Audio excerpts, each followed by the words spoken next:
The world will be watching as the U.S. and Iran hold peace talks over the weekend. Both sides argue the other isn't trying to keep the ceasefire deal afloat right now. Let's take a live look at Islamabad, Pakistan, where Vice President JD Vance will be meeting with Iranian leaders tomorrow. It comes as Israel says it's ready to negotiate with Lebanon, reportedly at President Trump's request, after waves of deadly Israeli strikes on Beirut. Meanwhile, President Trump is now telling Iran they better not charge tolls to those ships going through the Strait of Hormuz. This morning, we're covering the war from every angle. We've got retired U.S. Army Major General Paul Eaton with us, former Iraq war commander and senior advisor for Vote Vets. Also, NewsNation national correspondent Jess Cartalia, who's with us in Qatar. But let's first begin with senior congressional correspondent Joe Khalil.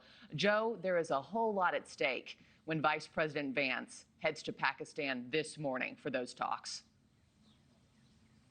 Yeah, Markie, I think it's fair to say this is the most high-stakes moment in Vice President JD Vance's political career, as he is now on his way en route to Pakistan to meet directly with the Iranians and try to keep this fragile ceasefire alive and potentially end this war right now. It's a really interesting dynamic that you've got Vance, the most high-profile administration official, leading these talks, because he was also the highest-profile, most senior person to object to this war from the beginning.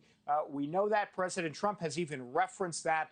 So he is going to be there alongside Jared Kushner and Steve Witkoff. Those are the two whom President Trump has trusted to do this kind of work before, negotiate ceasefires, whether it was Israel and Hamas. Obviously, they've also tried to bring an end to the war in Ukraine. As this moves forward, what is still unclear and not certain yet is who's going to be across the table from these three on the Iranian side. We still don't know. There's an expectation, perhaps it's the Iranian foreign minister, perhaps it's their Speaker of the Parliament. Both of those two figures have been sort of central and the most vocal since this war began on social media. Some have given interviews, but still not exactly clear. And that's part of this complication, Markie, because several members of the Iranian Islamist regime have already been killed in strikes from both Israel and the United States. So it's going to be important what that dynamic is, who is part of that discussion. We also know that President Trump has already expressed some concern about the fact that Iran has not yet allowed free movement through the Strait of Hormuz. President Trump acknowledging that.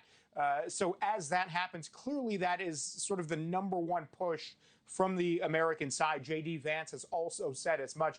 The other thing that we're really watching here is that President Trump did speak to some reporters last night and confirmed he did talk to Prime Minister Netanyahu from Israel and asked directly for Israel to hold up its strikes on Hezbollah in Lebanon, fearing that that might undermine and really break this ceasefire altogether. We know that after the ceasefire was announced, Israel came with the heaviest volley of missile strikes in Lebanon since this war began. Hundreds of people died in that first day. So obviously that's something to watch as well as the vice president makes his way to Pakistan. Thank you for watching. Subscribe below and download our NewsNation app right now on your phone, and you will get fact-based, unbiased news for all Americans.